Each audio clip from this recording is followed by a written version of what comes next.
Okay, alright, I guess let's just do this. If people show up, they will arrive. So, I wanted to do a portion of class that is dedicated to the application, what's happening in the Tai Chi postures. This is essential learning because you can't do the Tai Chi form correctly unless you understand the meaning of the postures. So, for people that don't know, they're just doing a hula dance. And we're going to start from the beginning, and I'm hoping to do, over the course of several weeks, get through the end of the first section, where we have Return Tiger to Mountain, all these different things. So, without any further ado, I want to introduce my friend Thomas, who will be helping me for this project. And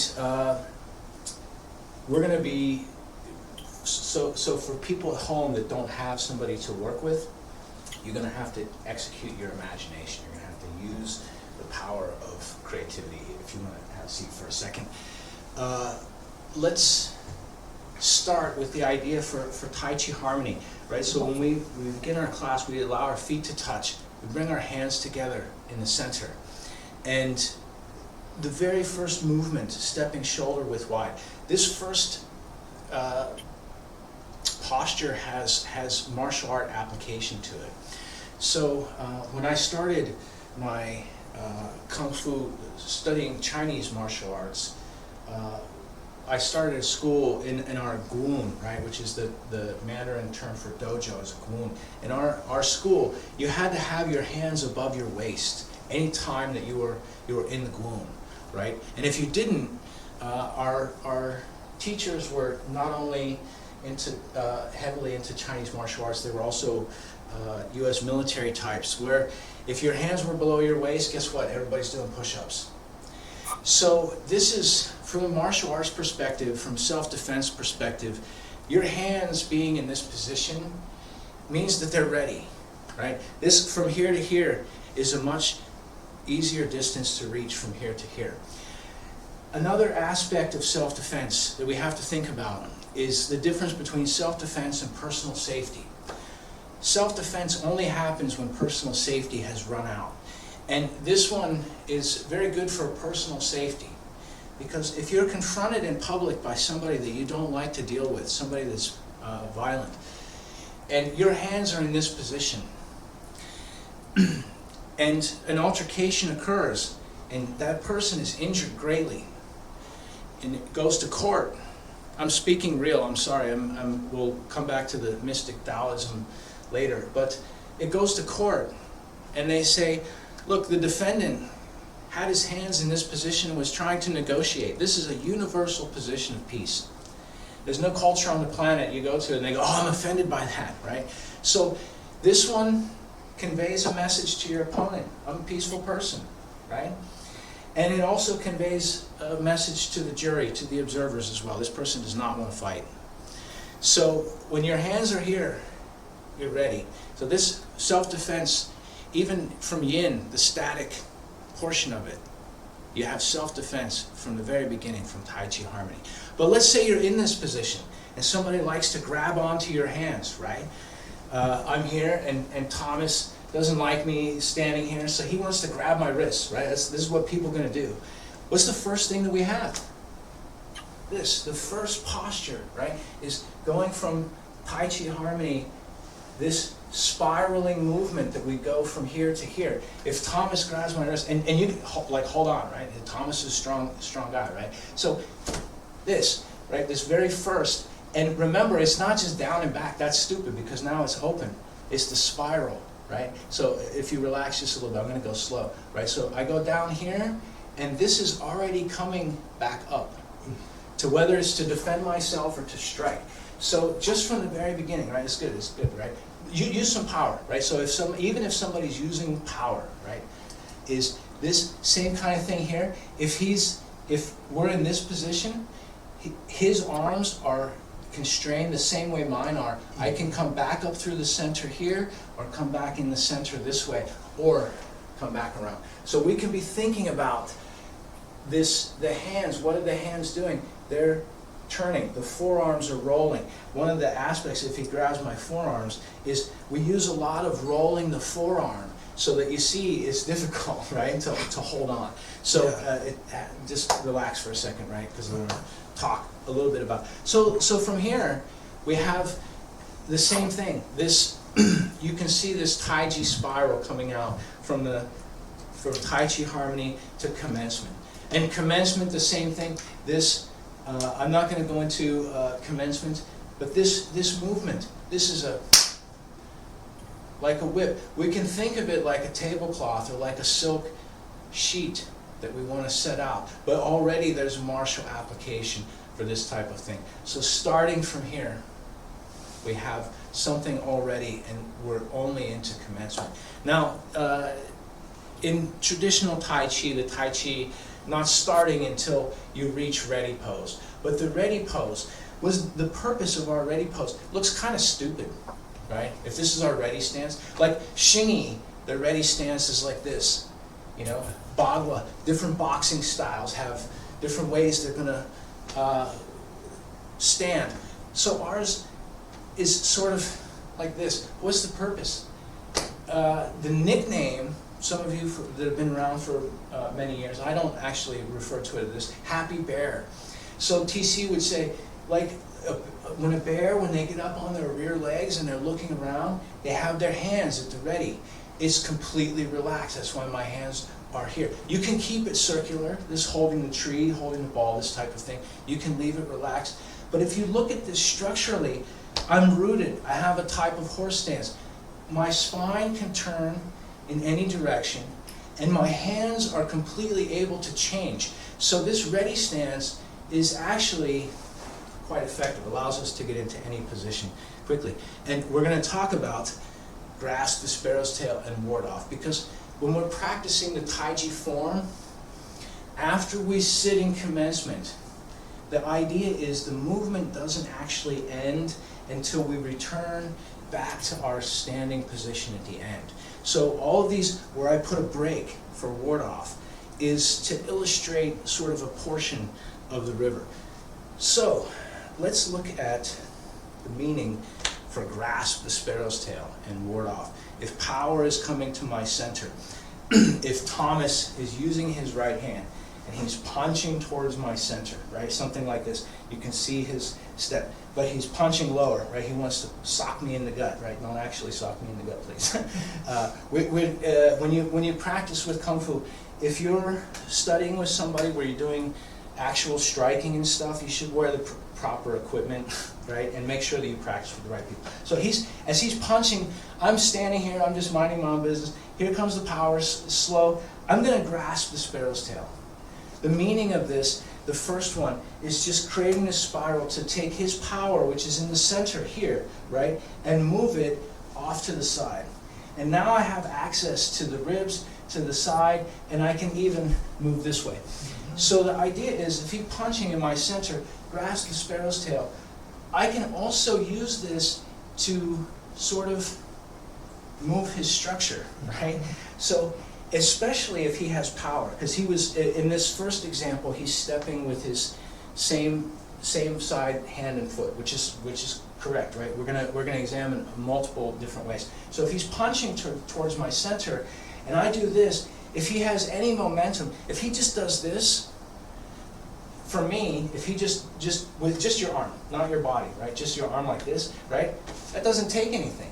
But if he steps with his whole body while he punches, delivering a real power punch, right? If he's coming towards the center, right?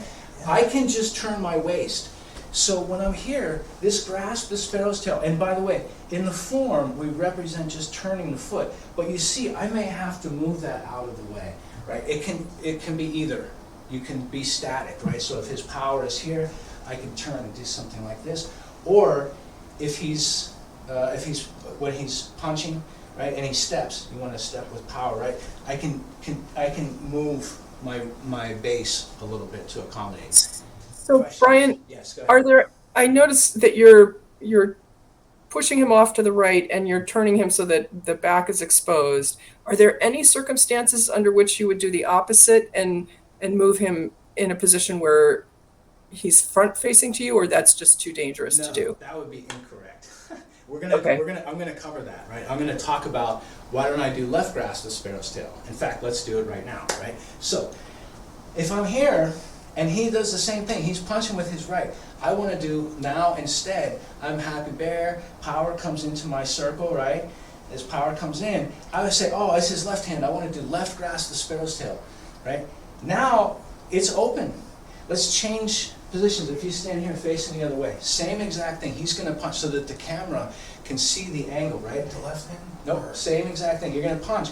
If I do left grasp the sparrow's tail, can you see it's open? Now he can reach through the center. He has full access. We're always trying to turn our opponent if he's punching towards my center, so that I have access to the weak points, right? So that, and it's the same on both sides. So if he punches with the other hand, right, I want to turn his power, drive his power in that direction. The second, so that's grasp the sparrow's tail can be used as a standalone, one thing, right? If you develop the speed and technique, you can go to your local gym, box, wear your gear, protect your equipment, and you can get that into one motion where you can, when the guy goes to punch, he's on the ground. Just one thing.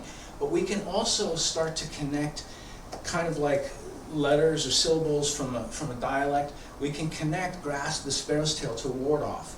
And that's what we're going to do in this next thing, right? So if Thomas is punching to my center and I do grasp the sparrow's tail, especially if he's done this type of punch where his same foot is forward, my ward off is that square step. You see, I don't even have to take a big step, is to get into his gait, and then this other hand, remember, is pushing forward. And I'm going to shift, you see my body position here to here, to ward off, right? And so we'll practice it a number of different ways so that you can see, right? That's a very sort of simple ward off. The same, if he's punching towards the center, I'm here, I'm happy bear, I'm minding my own business, power's coming in, he's punching here, right? Hang on, the same, but just a little bit slower, right? So as it's here, now if I step deep, especially if I get near his foot here, when I ward off, do you feel comfortable? No. Yeah. Right? It's literally, you're stepping through somebody's gate. If the center is here, like a body scissor, right? I'm using my leg and my arm, my waist turning power. So if he's punching towards my center, I catch, and here, right, is you can just literally knock somebody over. Yeah, go ahead. By the way, these classes, before you start, this is sort of open source, open forum. If you have questions, you can blurt them out. I don't want you to forget. Go ahead, Aaron. Okay. Do you ever practice, Brian, toe-to-toe, going toe-to-toe in your measurement? As you measure the step, you place your toe basically at the position of the opponent's toe, and then take the step for ward off? Yes, I know what you're talking about. And Yeah. the one place I don't use that for this, but because I teach the square step, but for brush knee C step, TC, that's where it really makes sense. So there's for, you're talking about for push hands technique, like lining stuff up this way, right? And the reason that I don't do that is if he's punching, right, and see here he hasn't really stepped. So if I do this grasp the sparrow's tail, I don't want to be in front of his foot. I need to be at least next to it. And so now that I have the sort of door jam has an angle, how I turn, remember I said my power is going forward. My ward off here will go forward. But as my circle is expanding, it will turn this way.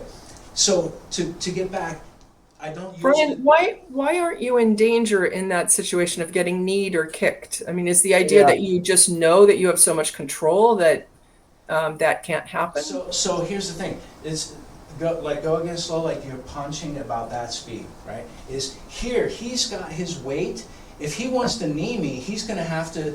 He could be trying to bring it to the ground, but that's going to turn into something else. And by the way, this is what.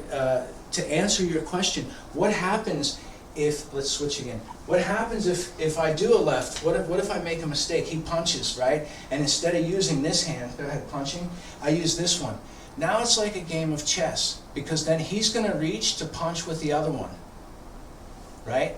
And I have to figure out how to get the next. And so once I commit, and we're going to, by the way, by the end of this class, so we're going to do, we did grass, this Sparrow's tail, ward off, but we're going to talk about rolling hands as a two-person exercise, which is, this Tai Chi form is, I don't know if there's other sort of secret things built into other Tai Chi forms, but this form has something very unique built into the beginning of it, which is grasp the Sparrow's tail left and right are a lead-in for rolling hands. And that's where I'm going to talk about lining up step and this type of thing.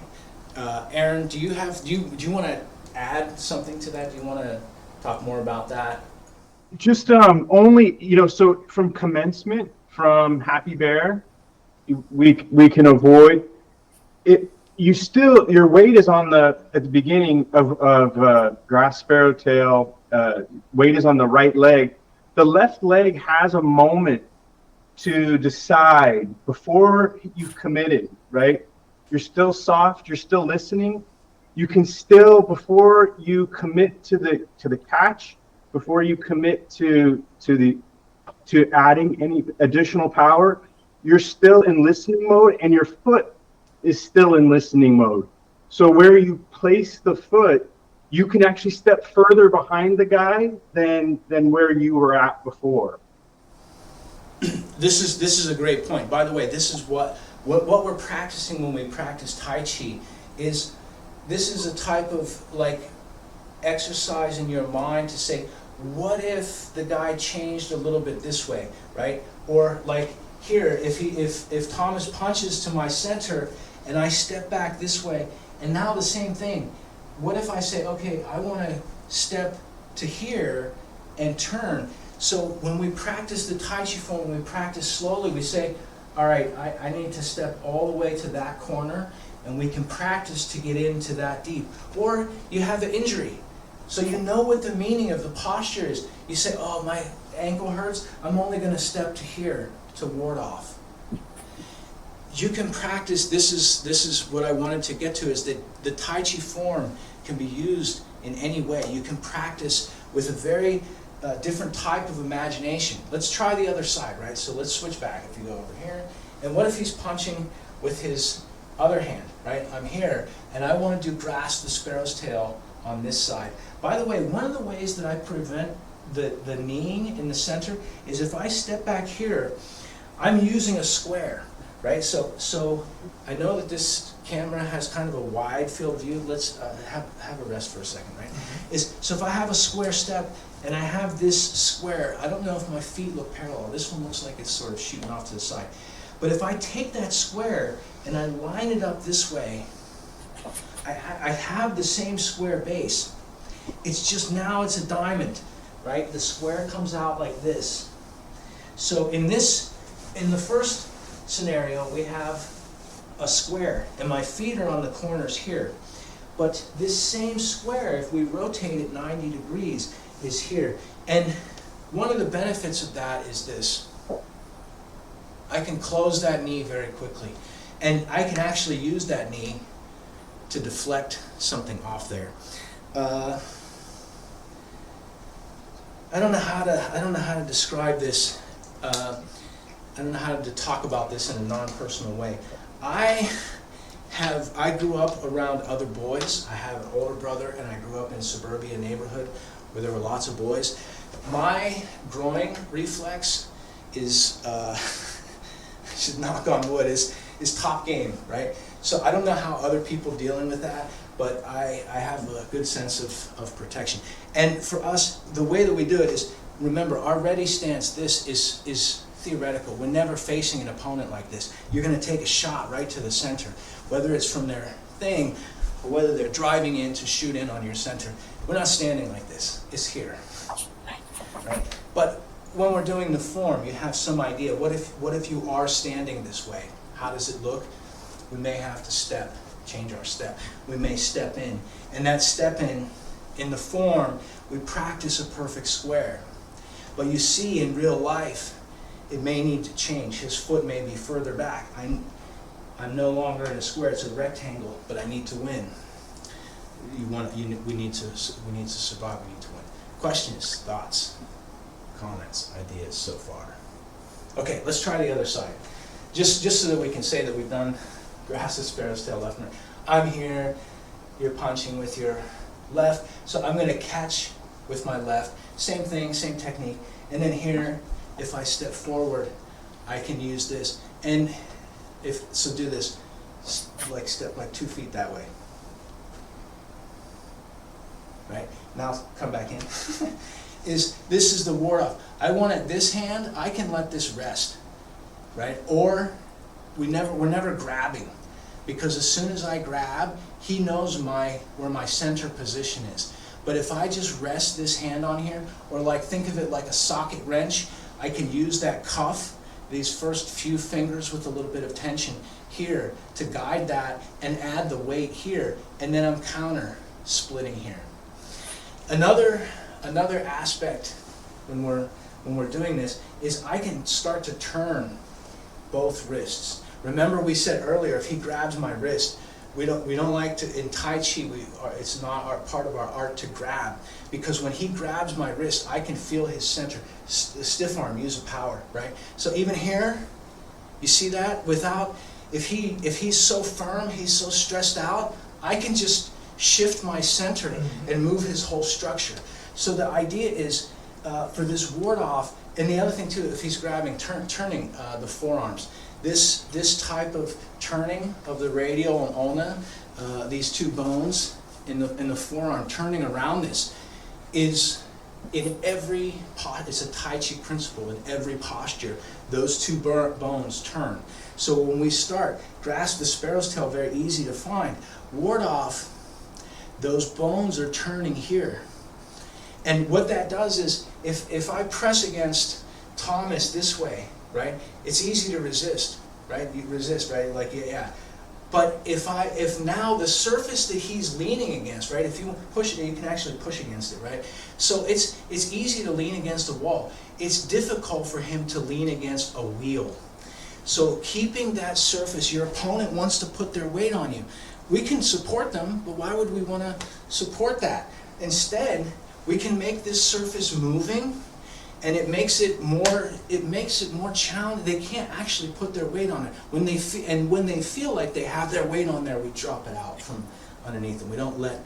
And the same in the Tai Chi classics. I think it's Yong Chen Fu said, you don't ever put your weight on the opponent. You don't put your burden on the opponent, right? Because they may drop out. They may drop out, and suddenly your burden is now on the floor. Something like this. Grasp the sparrow's tail. Ward off. Anyone have questions more about ward off? Yeah, about ward off, I've seen, a couple of different applications. The one that I've practiced the most was TC's application of expanding out and kind of, taking over their center, knocking them over. But I was wondering if you knew any additional applications that also tied into the principle of the trigram with the three solid lines. So this gets into deeper Tai Chi theory. Every posture can be represented. Yeah, have a rest. Chill out for a second. Every posture can be represented by any power. So ward off is in the trigrams is three bars. It means all three parts are expanding. My base is expanding, my center is expanding, my upper portion, all three of those expanding or solid, right? But we can also do grasp the sparrow's tail as Pong. In Mandarin, the name for that, we don't have a name for it in English. Maybe explosion, expansion is what Pong is, the feeling that your body is expanding. So we can do crane, Pong, instead of splitting this way. So to answer back to Aaron's question, how else, besides this sort of door scissor thing that we're doing. Yeah. How else can we Yeah. do it? If we have an example where the power is coming in, right? I'm here, I'm minding my own business, and he's punching. Here, whap, ward off can be expressed like a G, right? Like a G is a squeeze, right? And today, I don't know if you noticed, I changed it. G is press, right? Or let's try something different. He punches to my center. I catch. When I ward off on, like a push. Instead of an expand, which causes him to fall over, I can push. What's the difference between the two? Push. Palm, relax for 1 second. Palm, all three are solid, means it's all solid. But push, when we do our push, the center is broken. So that means the feet are rooted and the hands are rooted, but the middle here can move quite a bit, so that like a slinky going between my feet and my hands, we have this type of ability for push. So the same thing for my ward off. If I want to make them all rigid, right, like a tent frame, or even better yet, an umbrella, once it hits that point, it's expanded. That's palm. Everything's expanding. But the push is the center is fluid. So we can do palm, like a ward off to bounce our opponent away, or we can do on and push them by leaving the center relaxed. We can do a G, right? Which is G is, theoretically, this is where it starts to get weird, because G, remember, has moving feet, moving shoulders with a solid center for the punch. G is like a squeezing, snapping, punching, nail gun power, right? And on is like a wave, like a long press. Palm is like an explosion. So there's the 8 powers, and all 8 of those, it's not always true, because sometimes if the feet, like Jinji Duli, can't really have a palm, maybe, I don't know, we'll have to come back to it. I have an idea for making a theory. I have to do it at my desktop, not on camera. Is that clear? Palm can be expressed like an explosion. It can be expressed like a strike, like a push, like a turnstile. And of course, the shocking power, the elbow, the first part, 2 hit, right? So if power is here, if Thomas steps into the center when I catch, I can do 1, hit elbow in the ribs, and then continue to allow that expansion, hit throat, face, wherever other delicate. This is where I like you to cultivate your creativity, right? Is when you're practicing the form, you have all day. When you practice, you can imagine many types of scenarios. Are you over the arm, under, right? And do you connect with this part? Are you going to use the elbow? Where are they? Where are you? How much power can you get from the waist turn? This is studying Tai Chi. You can't grasp the sparrow's tail until you see what it is. And the ward off is the same. Everything up to that is a hula dance. So, and to reinforce the confusion, Kung Fu confusion, is you can actually practice, if you can think of a different meaning for ward off, you can practice that way, right? The person is, maybe they're doing something, they're facing the other direction, they step in and you do something different, right? That's your practice. In the form, Brian, Yeah. the name of ward off, though, in Chinese is Pong, right? Yeah, You say, but that word Pong in the Mandarin is yeah, as P-E-N-G with the flat bar, Pong, and Pong, right, is flat. Pong. So Pong, or is it Pong? I thought Pong was expanding, going up. But in any case, there's a tone attached to it. Please don't judge my Mandarin. Yes, it's called that, but ward off does not mean Pong. Pong does not mean ward off. Pong means expansion, right? And ward off is like a really common. You can find it in many Taiji forms, many Taiji schools calling that thing. So I would say they're not the same thing. Ward off is the name of the posture. Pong is the power that goes behind it, generally. But we can have ward off that has a G, and we can have ward off that has an on. We can have ward off that has a So, right, the elbow. Yeah, that makes sense. There's a little bit of a confusion between the energy and the form. I've been confused by that a Lots little of bit. details, right. And your question is beneficial. Many people are going to benefit from your question because in our text forms, the PDFs that I've sent out with all the text listing, it says ward off and then it says palm, and TC used them interchangeably, and they can be because conceptually they're the same in the form. But if we go outside the form, you can find palm in the Mandarin language to describe other things besides this posture, right? If that makes sense. So ward off is sort of the name for what we do. Pong is how we do it, is the power that's behind it. So, and that's this also very confusing because you tell people we're going to have a punch, but we can do that punch 8 different ways, right? So people just want to hear, I just want to do the thing. Let's continue. So we talked about grasp the sparrow's tail, ward off, grasp the sparrow's tail, ward off. The next posture we're going to come back to, I feel like we could spend probably half a class just dealing with rollback in and of itself. So I want to sort of close this class talking about rolling hands because in most Tai Chi schools that I've encountered, both in person, online, in books, they're teaching something called Tui So.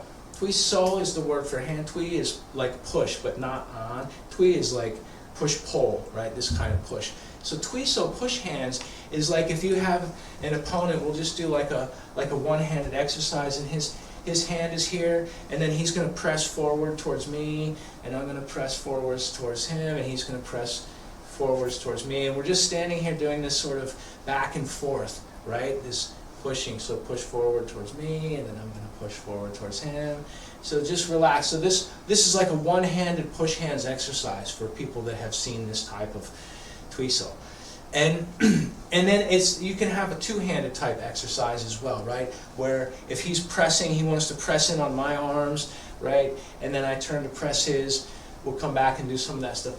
And by the way, Thomas is not a Kung Fu practitioner, he's not a martial artist, which is good in this case because I want to show you somebody that has no experience, we can get principles, ideas being expressed, right?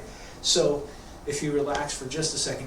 So this push hands type exercise is like something like this, both parties, and this is where there's exercises where people lining their feet up, sometimes touching toes. There's another exercise called stick in the mud where you put your foot right next to theirs, and you also doing a knee game while you're playing push hands, right? So Tui So is very common Tai Chi exercise, and my teacher only ever played push hands with me twice that I can think of, and the one time that I'm certain of, he put his arm out and he said, okay, push. He did this, I put my hands on him, and he said, okay, cool. We played push hands for less than a second. That was it. But my teacher taught grasp the sparrow's tail and ward off are a lead into rolling hands, right? So this is a more advanced push hands application because push hands is sort of two-dimensional in this way.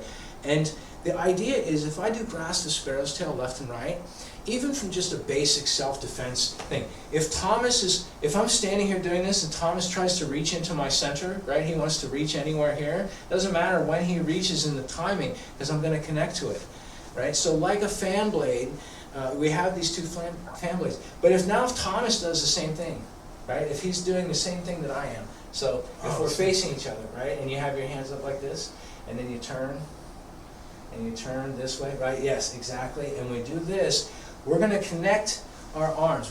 We can just do one at a time, right? So if you have this hand here, so stick to my hand, yes, like this, right? And then now connect the other one. But stick, right? Stick, change directions, good, right? So this is kind of like a primitive, like if you've ever seen little kids fighting, they're fighting over a toy and they have all this and they do the slap fighting. But the idea is with time, if you're turning to grasp the sparrow's tail left and right, this, rolling hands, is with time and sensitivity, now the same thing. If Thomas wants to reach into my center from any point along here, he can't, because I'm sticking to him the entire time. Doesn't matter what he does, he can't get through my center, right? Is because I'm keeping this. So this exercise, you have to practice, relax for just a second, is if you have, for people at home, for your partner, your spouse, boyfriend, girlfriend, your roommate, somebody that you live with, you can practice this exercise. And it's just like we said a second ago, like a children's exercise. You want to be able to prevent the other person from putting their hands on you. And we're using two pivots, the waist and the elbows, to be able to do that. And so it should be, for you as somebody with more experience, you should be able to control. You can just do one side at a time, right? So if we're practicing this, and we'll just start so that the center is open this way, is here. So now, just turning here.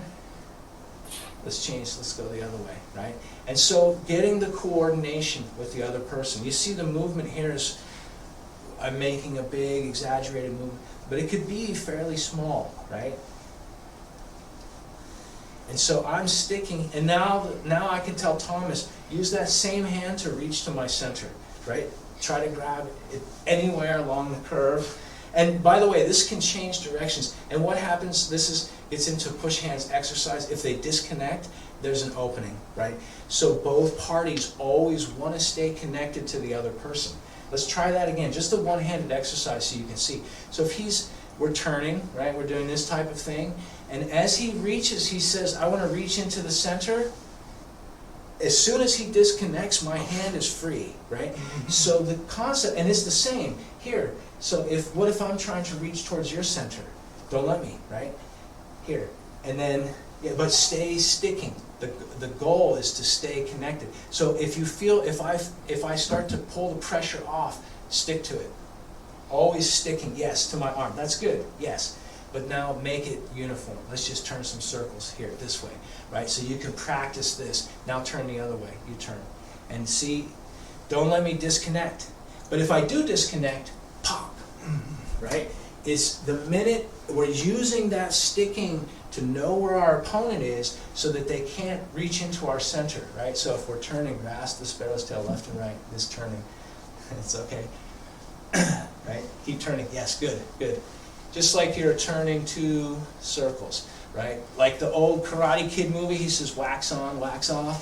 And then this, relax for a second, this exercise can become quite expansive, because we start just doing this, just until the practitioner feels comfortable and understands what's happening. They can start to use their arms to defend themselves in a also, like we said, like little kids, very natural way.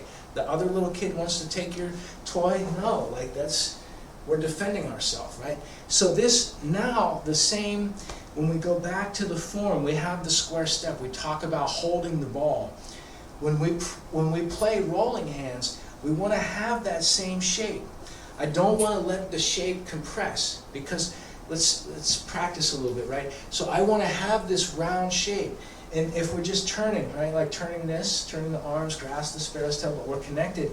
And Thomas steps into my center and compresses me. All he has to do is push just a little bit. And I don't have a bumper anymore, right? So that's what, when we have Rufong Sabi, in the end of the first section, if we get trapped, we have to get out of that and make our circle big again. So just like a balloon that gets squashed and then pops back out, if we get compressed, we have to re-expand that shape, right? So, and Rufong Sabi, by the way, so we're talking about stuff from the beginning. Let's look at something from the end, because it uses the same idea. If my opponent is reaching towards me, or something like this, right? Rufong Sabi is, I have my hands this way, sorry, we're gonna reverse this. He wants to take my hands and twist them up like a twist tie on a bread, right? Like this? Like this, right? That's not good for me and good for him. See, he's in an advantage, my arms are crossed, right?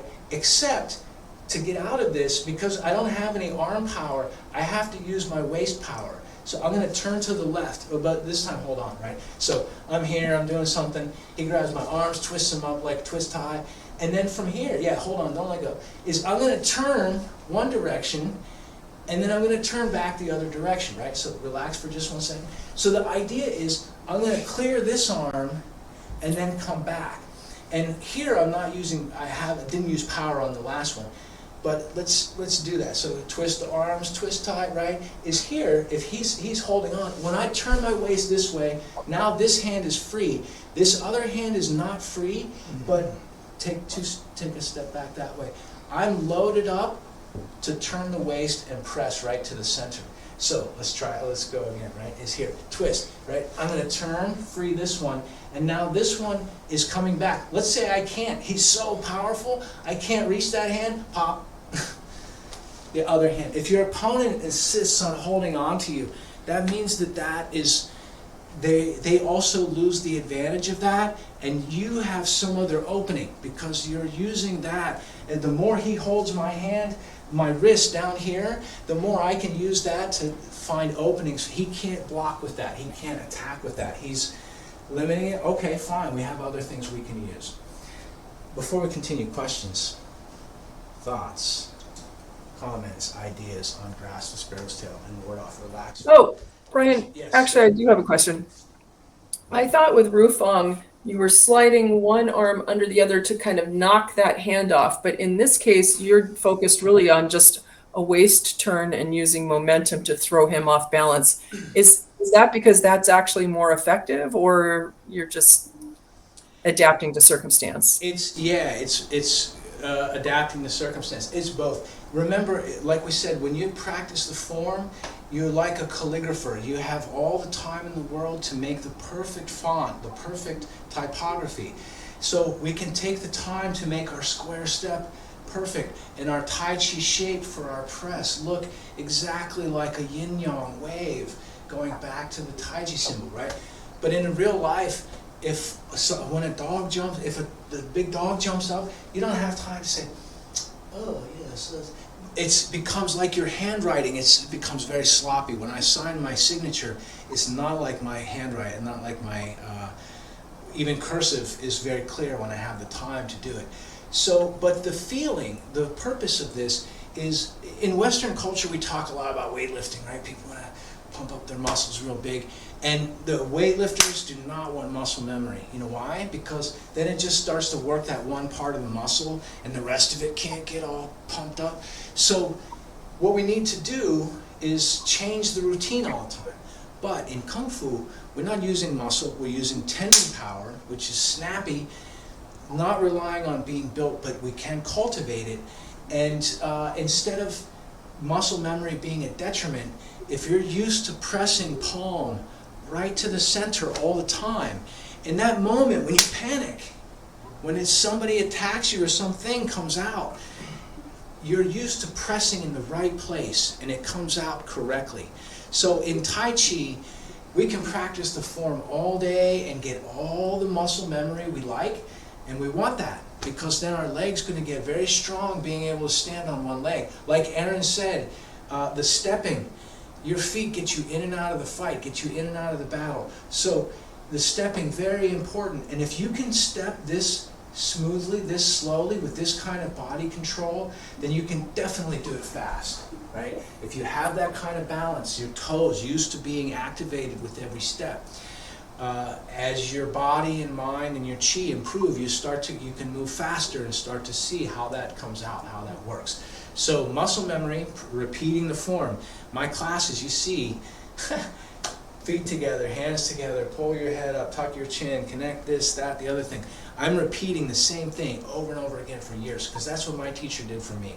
In fact, I know of two examples. One time with TC, he said something, and about 8 years after he had said something, I picked it up.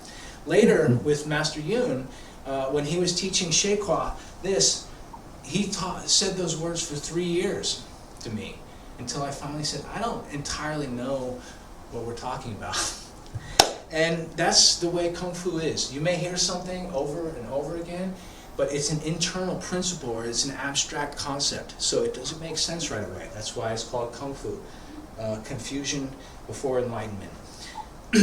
Questions, thoughts, comments, ideas. Grasp the sparrow's tail and ward off. You can, for beginners, TC used to make us in the park, for those that practiced in Westwood in LA, walk back and forth across the pavement, grasp the sparrow's tail, ward off, grasp the sparrow's tail, ward off, grasp the sparrow's tail, ward off, sink your tailbone, straighten your neck, relax your shoulders. Every time, get better at it. And I saw my teacher do grasp the sparrow's tail and ward off 100,000 times. And I heard more than one student, after practicing it many, many times, they said, don't you ever get tired of grasp the sparrow's tail and ward off? And he said, no. He said, there's always something new that can come out of it, some new way to improve it, like what Aaron was talking about. What if I did this? What if we changed it? What if I pressed towards his waist? Let's actually examine ward off for a second. One of the reasons it's important to keep the form, let's reverse. What if Thomas is doing grasp the sparrow's tail, right? So if he's here and I punch and his hand makes this circle here, and then he steps behind, and then this hand is in here, and he does a ward off, right? Turn, right? He wants to ward off. You see how flexible? He's not pushing on my center. I can change. So for him to do that correctly, right, is you're standing there relaxing, here comes the punch, grasp the sparrow's tail, he steps in. When he does a ward off, he does it to my center. When he pushes my center, constrain this, right, and then turn your waist. If it's on my center, I can't resist. But if he's not on center, let's reverse, right? So if you're punching, if I step in here, if I ward off way up here, see, he might be able to flex out of it. But if I ward off here, there's no way, right? So, but you might use that. Instead of trying to knock the opponent over, put them in a type of body lock. Are you done? Right? Give them a second. My teacher was really into locking, right? So a lot of this stuff, if he's punching towards my center, I grasp the sparrow's tail, I can continue.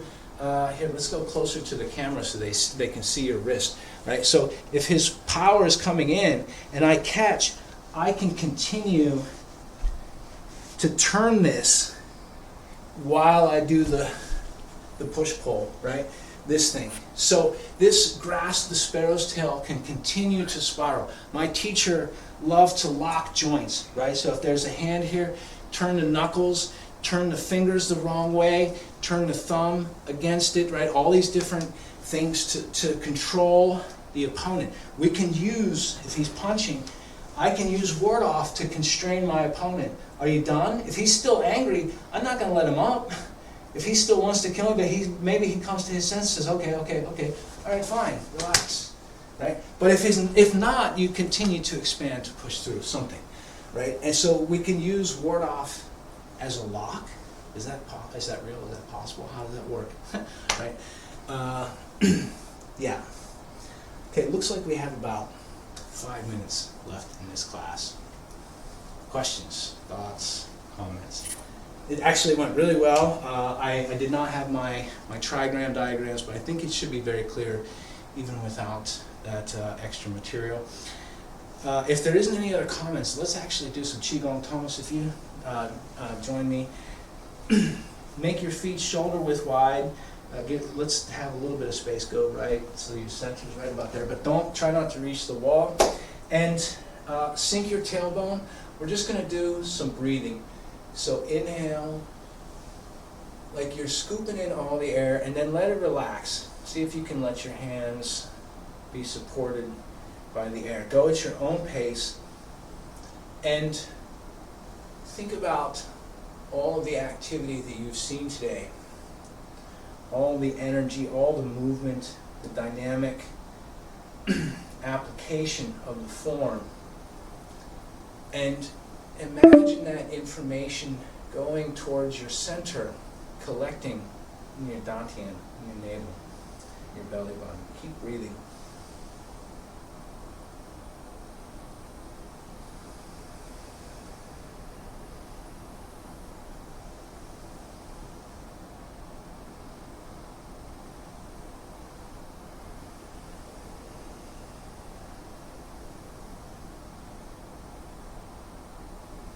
So I think for our next class, let's talk about that later. Let's finish our Qigong. So breathe deep. Do 2 more at the same speed or more relaxed.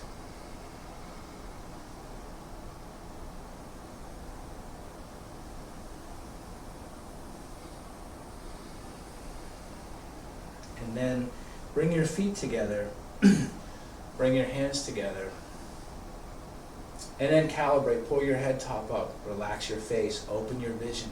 Connect the tongue to the upper palate. Chin is tucked. Relax the shoulders, hollow the chest. There's a space in the armpit. Center is supporting. Tailbone is relaxed. Knees are bent. Your ankles have power. Tuck your heels. Grip your toes. From here, move your mind into the dantian again, into your belly button again. Take a second to smile to yourself. Take a second internally to give thanks to yourself. And that's it. Call, write, text if you have questions. We'll do more later. Thank you. By the way, Thomas has been a great sport, so he will be helping us more in the future. Thank you. Awesome job today. Thanks, Brian. Thanks, Thomas. Thanks, guys. See you next week. See you next week. See you soon.